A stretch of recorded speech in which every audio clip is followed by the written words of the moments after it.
and I'm here with Megan Berta of Brick Road Boutique. Brick Road is a premier clothing and accessories boutique focused on women's apparel, located in Geneva, Nebraska. They also have a coffee shop. Megan is a graduate of TMFD with a focus in apparel design. Thank you for joining us, Megan. Chris Hughes. Thanks for having me. Yeah, excellent. Chris Hughes of Artifact. Artifact is a handcrafted bag, apron, and accessory company located in Omaha, focused on products made of high-quality materials. Thank you, Chris, for joining us once again. You've been a member, really active and great member of the PAC over the years. With us is Kendra Benson, an apparel designer located in New York City. Kendra is a 2005 graduate of the TMFD program in apparel design. This woman's work is a material and narrative-driven design company. And you can see that in 4 collections that are on display in our Robert Hillstead Textiles Gallery, ongoing through December. Kendra will be joining the department mid-October for a visit to classes and give a lecture and talk about her work in the gallery. Thank you for having me. It's great that you're here. Thank you. Thanks. And last but definitely not least, Nicole Rudolph of American Duchess is a historical clothing designer, educator, and a blogger of many other things. She has worked in technical design, theater design at Ball State. She was a historical clothing seamstress at Colonial Williamsburg in Virginia, which is a living history, one of the huge living history sites in America.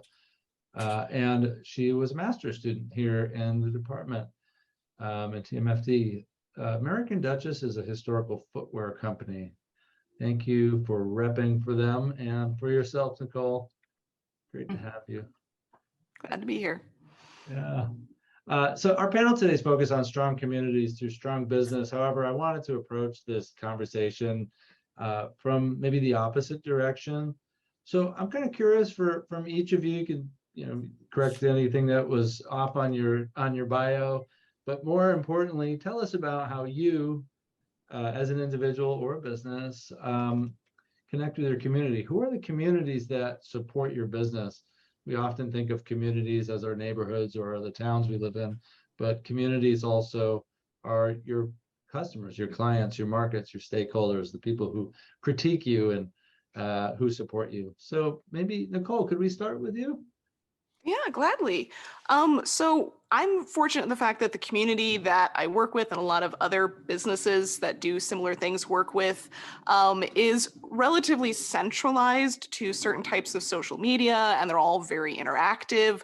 So the Instagram community in particular is really strong, and it means that not only does everyone get to digitally have discussions and take part in the community, but we also have a lot of events all over the world that are organized by different people. So you can actually go and physically meet people and connect that way as well.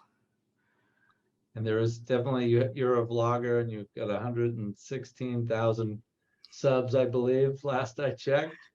Something like that. People who are interested in what you have to share and your knowledge. Can you talk a little bit about how you, I don't know, cater to that audience or connect with them in some way? And how does that drive your business? A lot of it is trying to open up as many avenues for discussion as possible. So obviously there's comment sections on things like Instagram or Instagram stories, or YouTube is where I do most of my work.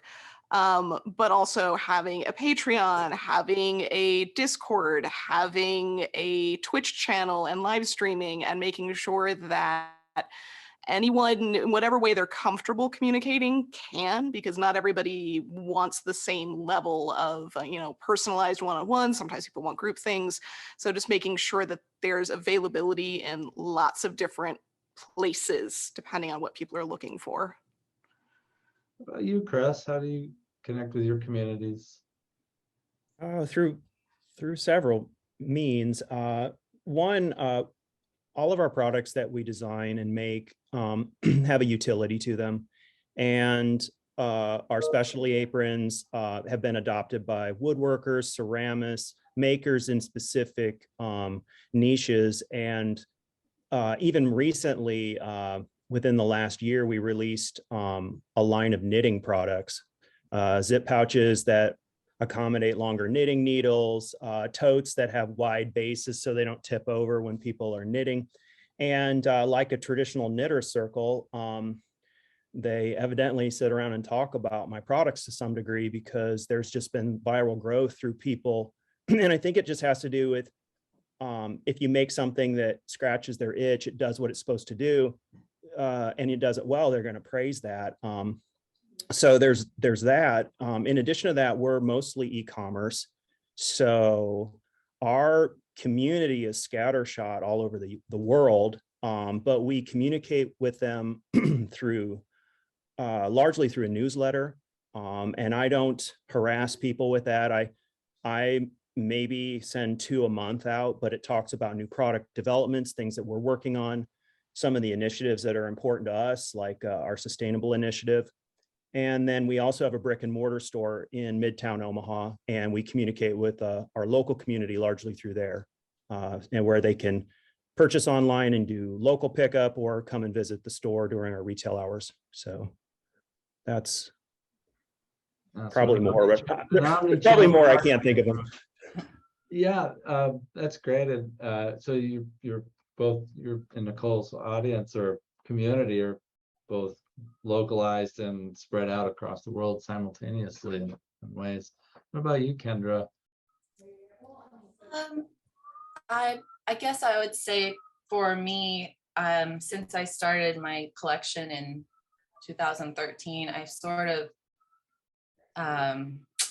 been gathering, supporters, fans, clients one by one, and many times it is people that I meet in person or people that become Instagram friends, like an artist that I'm following, and then we start a dialogue. It happens naturally, and then maybe they contact me to order a dress from a previous collection.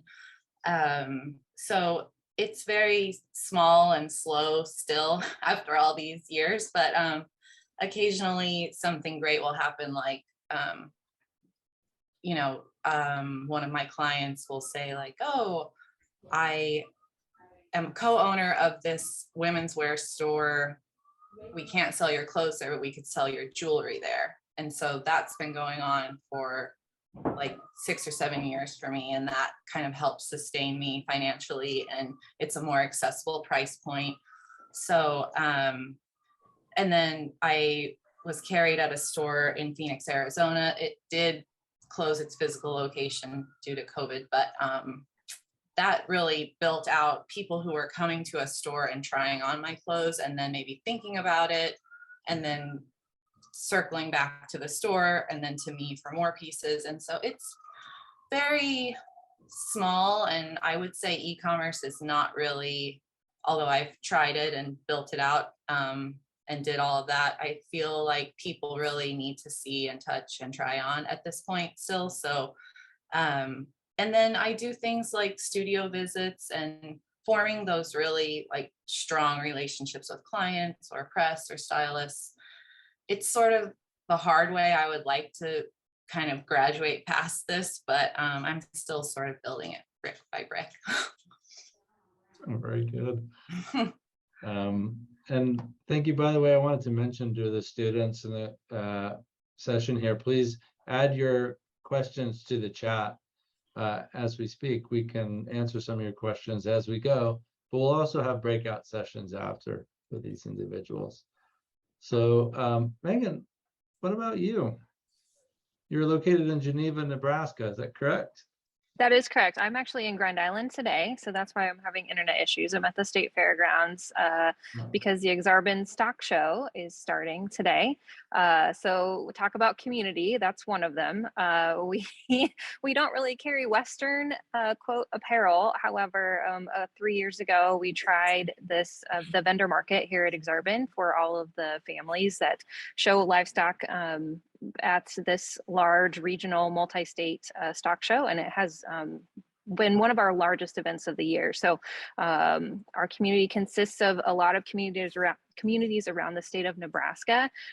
We started out as a traveling boutique, so pop-ups, not a brick and mortar, not even that much of an online presence, but really like literally loading clothes in my car and then setting them up, doing like home parties and things like that too. And then events, we grew into events like this large one at Exarban that lasts for 4 days that will be set up in. And then our new community, as of earlier this month, is the brick and mortar store that we just opened in downtown Geneva, which is a town of about 2,000 people. But through traveling, we have grown our community, like I said, across the state of Nebraska, been in a lot of different towns across the state, and have grown our following by doing that. Digitally, we do have a website, and a lot of people follow us then on that as well. Like we have brought in, I mean, through the pandemic, that's what basically got us through 2020, was having the website and having that set up. And then our social media following it just continues to grow as well. And so that's how we connect. We do a little bit of email marketing, not a ton. I don't like to fill people's inboxes every week with something. I like everything to be very intentional that we put out. And so, and our community, I guess I would really describe as moms, if I'm going to be blunt, right? So that's why the business started. I was starting to have kids and needed clothes that fit my ever-changing body. And so that is who our community is.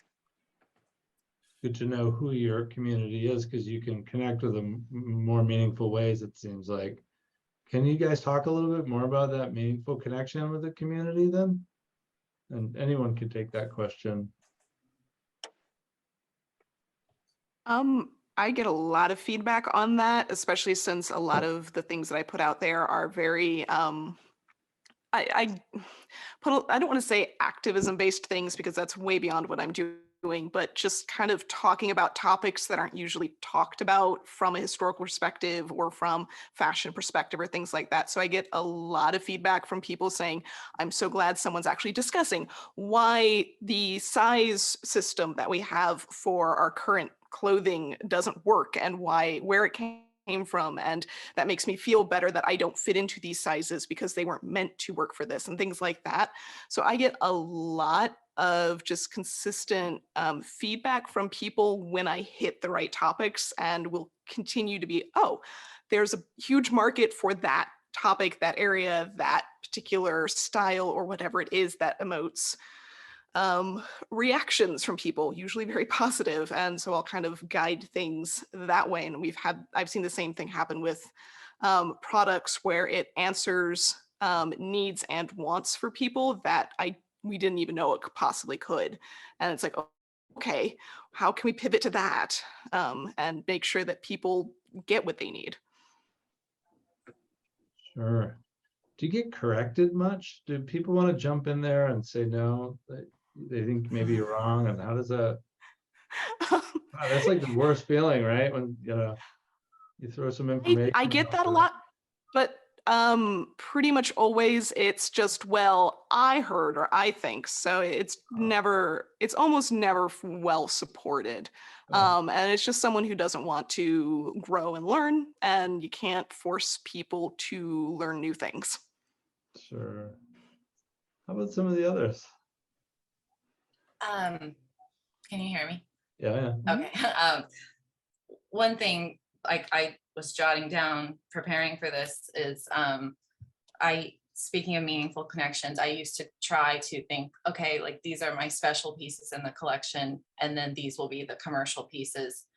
And that just doesn't work at all for me to think that way. The pieces that I put my whole heart and my emotion into, and maybe barely have enough fabric to do a few, and just the pieces I put everything into, they always sell right away. Multiple people want them, especially if they're one of a kind. And then many clients have told me, that they kind of, it sounds really corny, but they pick up on that emotion, and also they feel my humanity in the piece too. And so,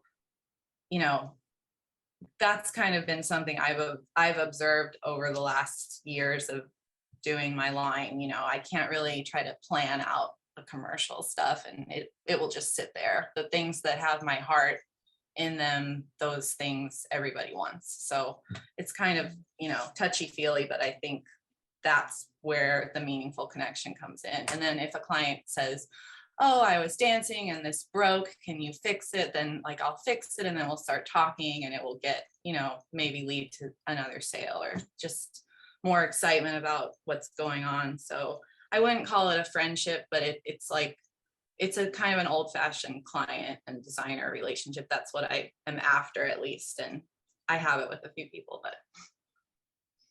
Yeah. So the authenticity comes through the experience that you have with them individually, and that could really go a number of directions, it sounds like. I think we had a question, Andy, and Chris, I'd like to give you an opportunity to talk about some meaningful connections that have helped your business grow. But Andy, while we're doing that, could you look for I think there's a question in there that extended this conversation a little bit. Well, I can comment on that while you're looking. That idea of the meaningful connections, I mean, it's changed so much for me in the last several years, because in some ways I've kind of gone full circle, where when I've started the brand in 2010, I was doing pop-ups, driving around regionally, and just getting out in front of people and letting people get their eyes and their hands on the product. Then as we scaled the brand, I found myself at trade shows, New York Now at the Javits in New York, or in Las Vegas. And then those conversations were with restaurant groups regarding aprons, or retailers with boutiques or larger retail entities. And then over the last couple years, COVID hits, we're not selling aprons in volume because restaurants are in a turnbuckle. We're not selling wholesale because retail is, that's an air compressor in the background. Okay, good, we got lucky. Sometimes that thing runs for feels like an hour, but it's more like 45 seconds. But anyways, so you had that. And so, for the last couple of years, we've been pivoting on a pivot, and now I've come full circle. And just last weekend, I was set up at Applejack Festival in Nebraska City, again, direct to consumer. And those relationships that I like is when they come and they look at my booth. I asked every single person that was approachable, have you heard of Artifact? And so many people hadn't. And that was an opportunity for me to give them a quarter sheet that gives our information from as a takeaway, and talk briefly and just answer questions. And so it's interesting because my business in many ways has been just like a sine wave, where it just undulates with peaks and valleys, but it still seems to compel me to do it. And so the nature of those relationships are complex in that regard. So, Andy, the one I was looking for sort of escaped me here, but Ellie Babcock brought up a good question that maybe anyone in the group could answer. Have you ever been discouraged by the size of your community or who you're reaching, and how did you deal with it? And it sounds to me like you've already sort of touched on some of these, you're all doing some form of business to consumer, like you just talked about with the Applejack Festival, or at the Javits, or in Vegas at the various trade shows, Chris. So have you been discouraged by the size of that community, and what have you done about it? Me in particular, or anyone? Yeah. What I'm discouraged by personally is I just feel like social media is like a big black box. And at the end of the day, I'm a designer and I'm a maker, and I never really signed on to be a content producer. But now it's like a dog and pony show all the time.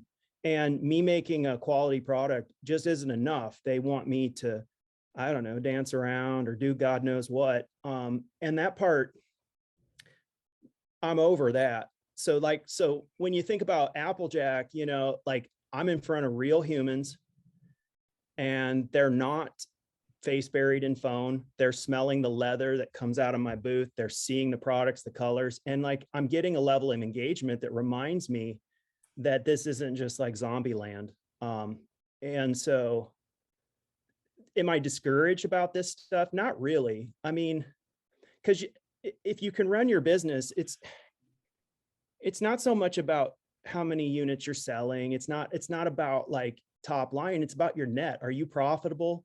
Are you sustainable? And that's never been a thing that we were in jeopardy of, I guess. But it's just about keeping your ear to the ground and attenuating your business and what your goals are based. There were things that happened in the last 2 years that I had no control over.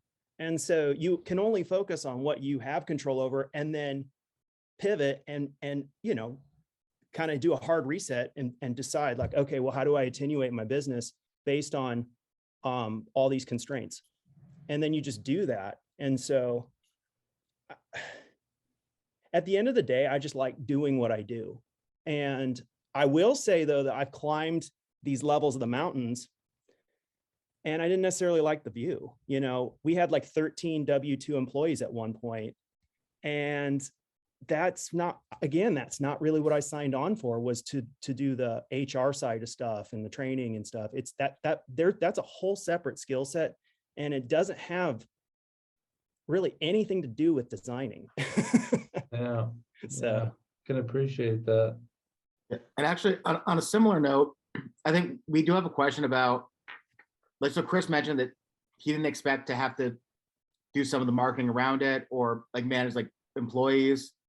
So I'm curious for everyone in the group, what other things like did you not know going into starting your business that you wished you had known, or that you had to learn through like making a mistake or like discovering something new or something along those lines? I've got a list, but I'm going to let some other people chime in. I've been talking too much. No, not at all.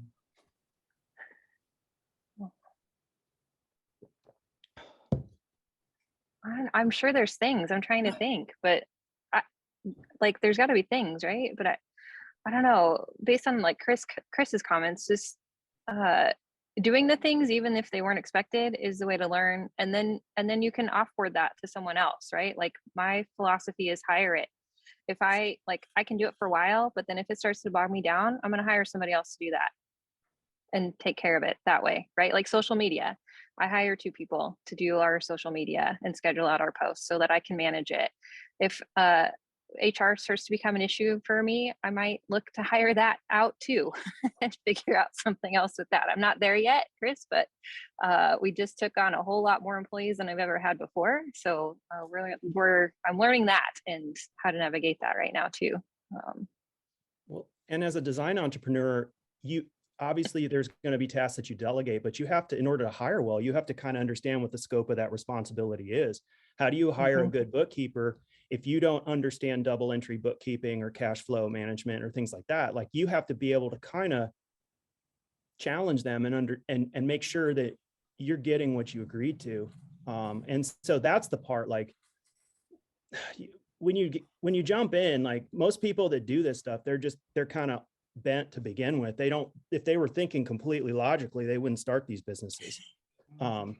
But now that you're involved in it and you're in the thick of it, you have to realize, like, okay, if I don't know how to do financial forecasting, I'm going to run this off the edge of the road. I would say an overarching thing is, most of you probably are creative minded people, but that's not an excuse to not learn the business side of things. You just have to do that. And I tried to postpone that education as long as possible, and it didn't help me. So, and now I'm still learning, but that would be kind of my advice as you're getting into that. If you or go work for someone else that's got sound business acumen and they're running a tight ship, and then you can kind of learn through them through osmosis. But if you're like out there set out to do your own thing, where you're the captain of the ship, you really have to understand some business fundamentals. And you also, Megan, probably in your case, have a deeper consideration of who's in your community that you can hire to do this work. because after all, there are only so many people who can do the job well. And then the question probably becomes, can you afford them? Do you reach out to them? Or do you put out a hiring notice, now hiring for this position, and hope that you get the right people? Which probably takes you back to a little bit of, and I can relate, Chris, I don't want to do HR either, but I have to hire people to work with me all the time. And it's hard to judge sometimes the best person, but you have to say who's available, right? So Megan, what's your experience in that area? Yeah, so I really HR. I've only hired people I really know. Oh yeah. Like I have never put out a posting to say, hey, I need someone to do social media, apply within, right? Like, no, I've only connected with people that I have known for a long time, or those that have noticed that we're doing things and have asked, like we've been friends with for a really, really long time, and asked if there's any way they could help with our business. And if it felt like the right fit, then yeah, come on, do these things. But I have never hired out anything that I haven't already done first myself for a long time, and then decided if it's something that I feel comfortable offboarding, or if it's something that it just has to be my vision or my direction in order to make it happen. Copy that. One thing I learned this week in preparation for this conversation is talking to my colleague, Dr. Jorgensen. She said that in her research, a lot of successful business owners will work as board members, for nonprofits, or be part of community groups, or serve on city council, those sort of posts. And getting that response, I realized, oh, there are people here in Lincoln that I know who do this. And that maybe that was abundantly obvious, but it wasn't obvious to me before. Is that something you participate in, or any of you? Are you involved in these? Do you have time to even do those sort of things? Is it worth it in order to, connect with good employees or with customers? Megan, I've you're nodding, dabbled. so you're on a board, or you serve on some capacity? Oh yeah, I've been on a lot of boards. I've been an assistant speech coach in our community for the last 6 years. I mean, it's a small town of 2,000 people, so everybody chips in, right? But that's how I found, the high schoolers that I hired to do our social media, is by being a speech coach. Honestly, you get to know kids really well, and you get to know who you can trust and who's going to have that vision that you have. And yeah, volunteering within our church community as well. We're very active in the community, but it also gets our name out for the business. And so it does both things. Okay, I got an existential question for you guys. You ready? This is from Raphael, one of the new graduate students. Whoever wants to answer this one, but I gotta ask it. This is good. For everyone, do you believe that giving in to the rules of the algorithm takes you away from your own identity and of the community? Chris, I think you kind of touched on that. I'm curious what the others think. Well, no, go ahead. Sorry. I was going to say, as somebody whose entire income stream is related to the algorithm is not what you think it is. It is a constantly changing and morphing. The way YouTube describes it specifically, which is not unlike all the other ones, is that it depends on who's online that moment and what they like to see. So you may put out a post that doesn't do well one day, and if you had put it out 3 days later, it would have done really well. So don't freak out too much on that factor, because things failing or succeeding is a lot more chance than you think. It's a lot more audience related than your performance. So it's who's there in the room at the moment versus whether you actually did a good job or not. And there are ways to game things so that way it does better. A lot of that, since we've been talking about hiring on social media people or stuff like that, as a content creator, I get contacted constantly by companies about repping their products or putting in a commercial for them. And that's honestly where most of my income comes from, is actually doing this for companies. So don't be afraid if you don't want to do social media. And even if you're on a small level, to connect with other creators and content people, to exchange things, to exchange ideas, to create that community, because your stuff or your face appearing on someone else's page, even if they're not way bigger than you, is going to do far more for the algorithm than actually trying to change for it. Great advice.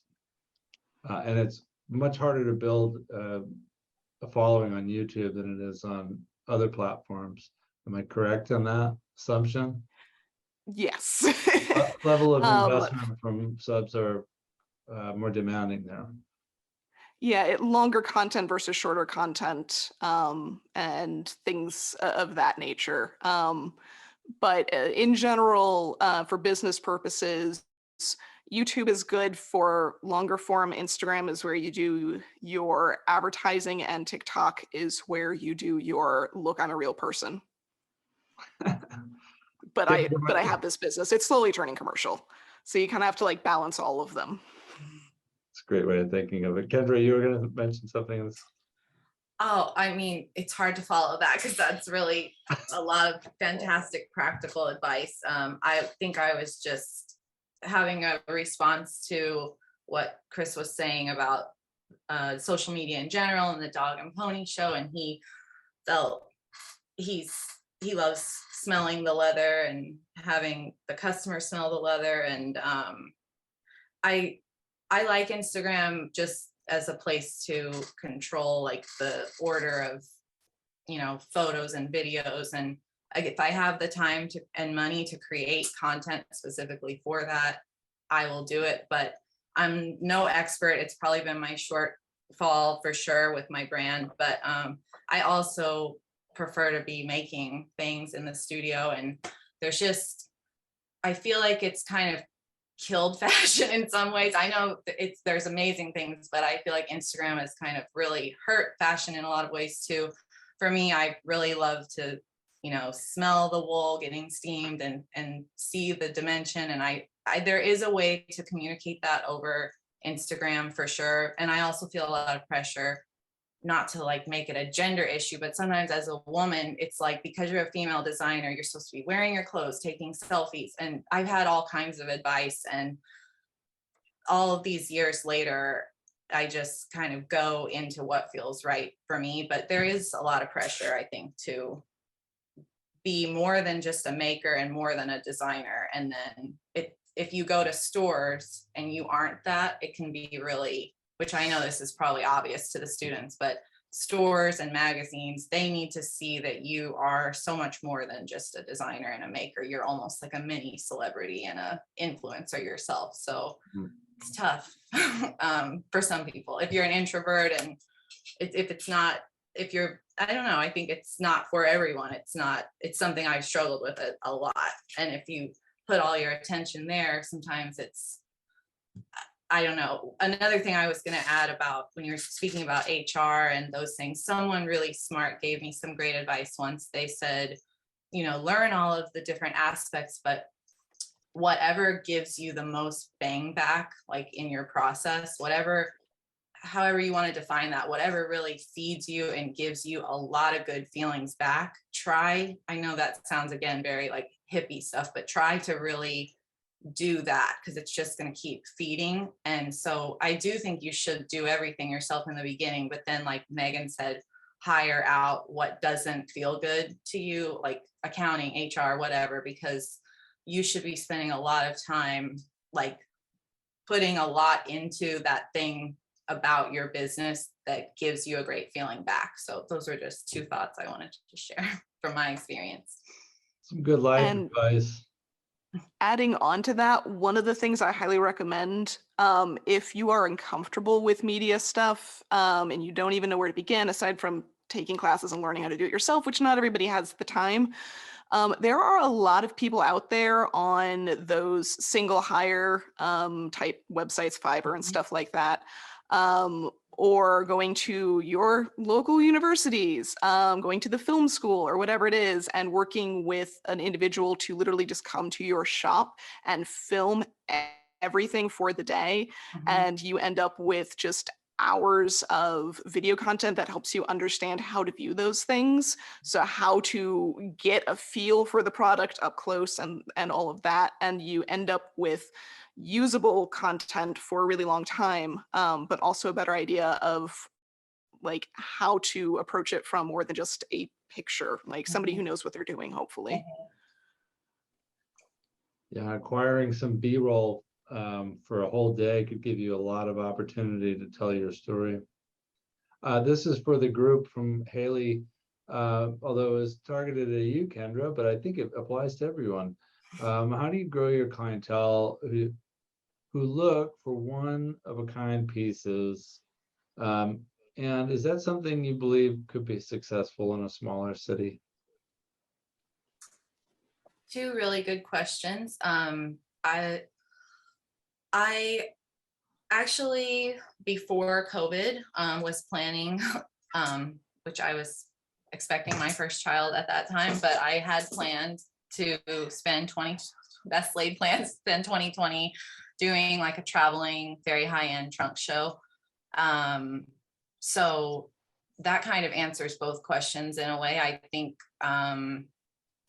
that one-on-one relationship building through stores that will host something like that, that's a great way to find those clients who are looking for one-of-a-kind pieces. And then also, you don't have to be based in New York or Chicago or LA to do something like that. Of course, you have to, it's all about, at least the fashion world I'm trying to be a part of, or was trying to be a part of, it's all about, you have to have something that you can bring. It's all about kind of faking it until you make it. You have to have something that you can bring to someone, like one store that carries you or one celebrity that has backed you, so that someone else will have the guts to jump on to that. So if you can, everybody kind of needs that lucky break, I think, to just build on, and then you can build it from there. But the fashion in general, if the fashion industry is they're timid. They want to see that somebody else has stepped out and taken that risk on you, and they want a proven name. And so just getting that first store or person or celebrity or something to sort of take a leap on you will kind of be something you can then bring to other stores and build it from there. But I think with like a really savvy e-commerce build or email campaign, I don't think you have to be necessarily, I mean, you don't need to be in a big city these days. And there's so many exciting things happening all over the whole country. And yeah, I think anything's possible with social media and just the way you position your business marketing.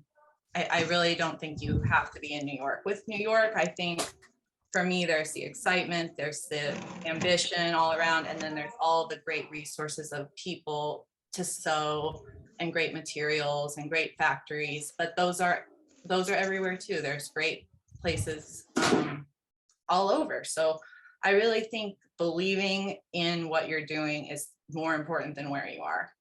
So that's my answer. Long answer.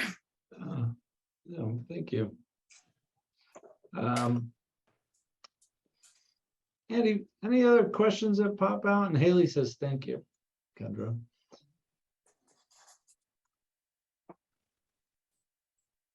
Yeah, I think one which I found kind of positive. I think what's your biggest accomplishment, or what's the greatest joy you've experienced while like being an entrepreneur and creating your business? And I know we've touched on like what's discouraging, and now we're looking at the other side of what's been encouraging. Yeah. I'm going on 12 plus years without having a boss.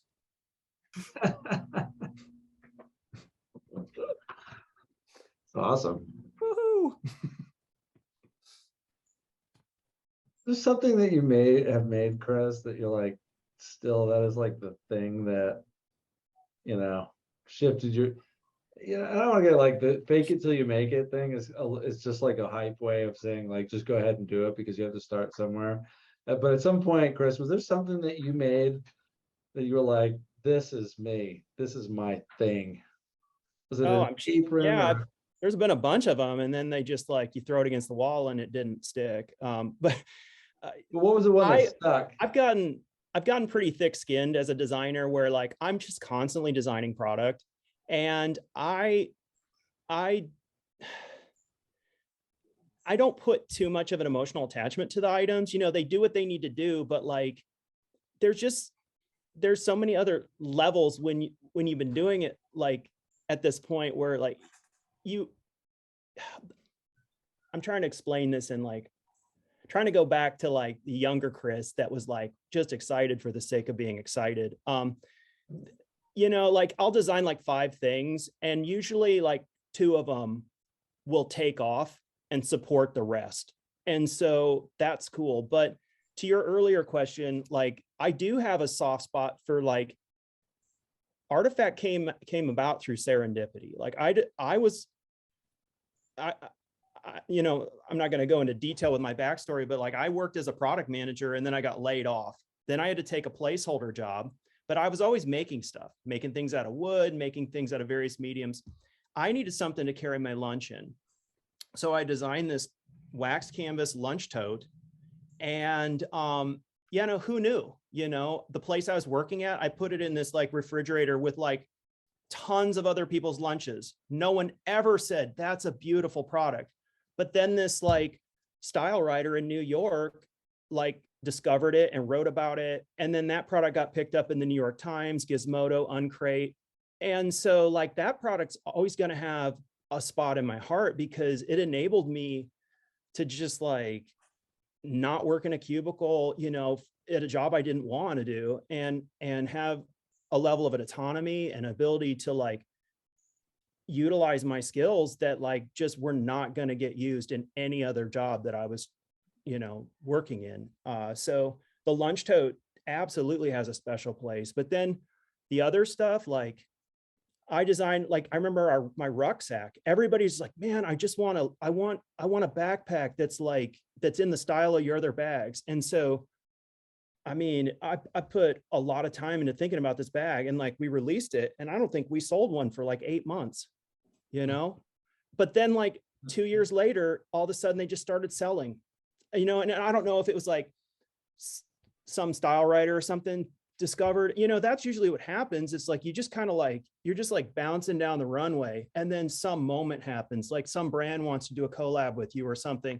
And it just puts you kind of outside of your moat in a way that creates these other opportunities. So, and I know that's a drawn out answer. But yeah, I mean, I just designed a bandana. I love bandanas. I love vintage textiles. And I designed this thing. I had this guy in Philly hand dyeing it and he's doing this like reactive dye process. I mean, I went completely down a rabbit hole and it's super expensive. My cost on it, and I don't even know it's going to sell, but like, I love it. I am 100% pleased with the outcome of that thing. And I probably be selling them for years, but If you play the long game, it seems 100%. like, yeah, that seems really important. So bouncing down the runway is continuing to do and sustain and make and work, but not expecting immediate payoff. Sounds like that's kind of your style. No, and it makes me sick. Like I came out of tech a little bit, you know, and like so many people were just like build to sell mentality, this Trojan horse game where they're just going to build this company and then get it fluffed up and just, you know, get just all top line and no peeking behind the curtain to see that this is just a shell, and then sell that company and then brag about your exit and stuff like that. That's been going on for too long, and nobody thinks long term about quality or legacy or stuff that like things that like, you know, that I worked really hard. My team and we work really hard, but the reason why we can do it is because we're purposeful and we like what we're doing. We believe in our products. And even just like back to Applejack, the amount of people that came in there, and these were people from rural communities, they're around saddle and tack. They're around stuff that's still made right. And when they put hands on my product and were just like, where's this made? And I said, it's handmade in Omaha, just like the banner said. And like, they do a double take. Like there's still some people out there that can recognize quality. And I love it when you impress those people. That's excellent. Megan, I have a question from Grace to you. What were Mhm. some of the most important steps or realizations you had when starting your business? Oh, important steps or realizations. Chris just named a few. I think you all have, and you did too, but Mhm. you'd reflect a little. Yeah, I mean, one of the things that everybody's talked about, I think already, is the business mindset, right? Like having some background, having worked in some spaces, absorbed a lot of information before starting the business is really important. I didn't set out and necessarily sit down and write a 30-page business plan, but I had done that already in college, and so I feel like I had the baseline there. Um, I think a lot of also what Chris was talking about, and back to the last question around like what's the most thrilling. I mean, still to me, like every sale is thrilling. The first sale was like the most thrilling. Like, and then every time somebody sees us at an event is like, oh my gosh, I love your stuff. Like the way that you curate is, I can tell, like when people notice, just like what Chris said, like I can tell that you're intentional about what you're choosing, because I'm not designing the things that we sell, which I wish that I wish that we were, but I can't hit those minimums yet. But that's a goal that we have, right? So I still have a designer mindset. I feel like I'm trained as a designer, right, through my university experience, and I would love to be in that space. But what I do with my design mindset is curate, and I know what good quality is. And so when we go to market, I'm very picky about what we choose, why we choose everything that we do. And I can speak to every piece that we carry in the boutique as to why we have it, why we carry that brand, why we don't have other brands. And especially with the new storefront, one of our intentions there is to be local. And so we like to carry local makers. If it's a small business, and particularly in Nebraska, it is in our store, and we love to have that story along with it. That's great. Thank you. Maybe we could go through everyone, and then this will lead us into our breakout rooms, which we'll attend to here in a few minutes. So Nicole, what about you? Pertaining to Megan's question, what were some of your steps and realizations that were important? Oh goodness. Um, Getting deep, I a know. lot of it, yeah, a lot of it's realizing just the feedback and reactions that I get from people, and the things that I didn't always expect to get the positive or sometimes negative responses that I did from certain aspects. And gradually, it has really helped me to have not just a community that I work with in terms of the people that I, am essentially selling to in a way, but also to have a community of people that are doing similar things to what I'm doing, and not just for collaborations, but just for understanding what's going on. And if it's, I'm having a problem right now, I'm not getting any responses, I'm not getting any views, and everyone else responds, oh yeah, right now everybody's having the same problems, no one's getting any feedback, no one's getting any sales, any views, any things like that. And having that understanding of when it's something I did that's wrong versus just right now the audience, the community isn't there, and go and find them or find a different one, whatever it is. But having the constant feedback and learning from other people that are going through the same journey that you are has been like, I could not have gotten anywhere on this level without that. The importance of your community feedback is that's great. Thank you. Kendra, any final thoughts? Just to answer the question about the biggest thrill, it's sort of what you said, Michael, about what are some great pieces that Chris made. Like that kind of answered the question for me. Like it's the biggest thrills for me have not been finishing a show or that kind of thing. Sometimes sales, definitely, but like just more like the end of a great work day. This is really corny, but the end of a great work day, hanging up a 90% done thing that I know is really good, and it's me. I've innovated, I've gone beyond where I was before, and I love how it's looking. Like that, just, there is almost nothing. It's the greatest high. There's almost, I think anyone creative can understand that. So that, and then also a few photo shoots of collections, like my husband will photograph the collection, and then just all that work is over, and like looking at like 3,000 raw photos on the computer of the collection and editing those. Those are some of the best days of my life. I put it up there with like, birth of my children, that kind of thing. But and then steps and realizations, it's probably too many to mention, but something that just came to mind was after working as an assistant designer for fashion designers for several years, I wanted to be free from that desk job. And so I sold vintage for 3 years to really high-end designers, also like, Talbot's, Coldwater Creek, American Eagle, those people too, but also, Oscar de la Renta, Marc Jacobs. And those 3 years, that was really important for me becoming a designer. That was like taking the most incredible stuff from this collection, going into these people's like inner sanctum, showing them what might work for their collection. Also, making money, working on commission only. I really started thinking like a business person. So that was kind of like shift from being a worker bee in a design office sitting behind a computer to thinking like a designer and a business person. So those 3 years were probably the most critical for me. So that's Shift in mentality. And Chris, how about you? Thank you, Kendra.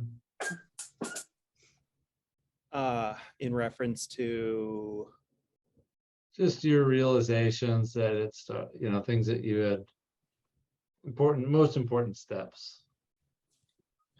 Any little bits that would have helped these guys to start thinking about their futures. I would say,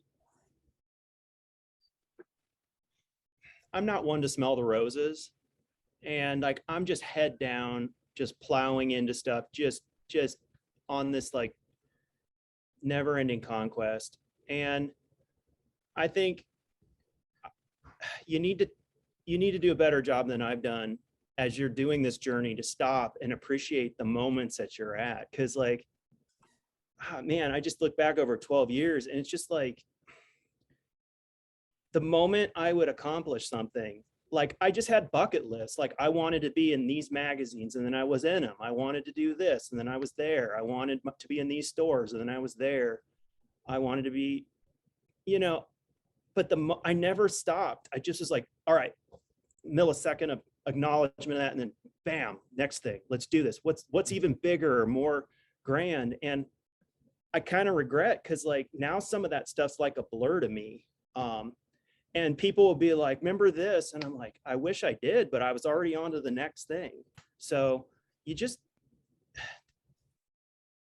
don't be so focused on the destination. Like, think about the journey.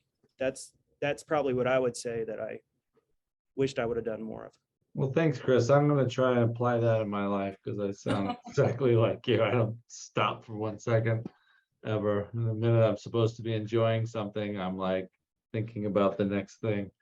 That's hard to snap out of. Impossible at times. Well, I want to thank all of you for all of these thoughts, and we'd like to somehow magically everyone will end up in a breakout room. I don't know how it'll happen, but I'll be here at the end. I just wanted to say thank you to our PAC members, Nicole, Rudolph, Megan Berta, Kendra, Benson, and Chris Hughes. We appreciate you doing this year in and year out. Some of you are new. Kendra will continue to ask you maybe to do this again. I know that you all are busy in your days, and it has a lot of meaning for our students to talk with you, to help them sort of see themselves in the future a little bit, something that's important for all of us. So thank you all for your time. Just want to give a quick announcement that we have Kendra's show in the gallery, which will run until December. So for all the students, Kendra will be here second week of October, I believe, correct? And we'll be giving a lecture on Thursday, the second week of October at 5 p.m. in the gallery. So with that, I appreciate you all coming today. Have a good day.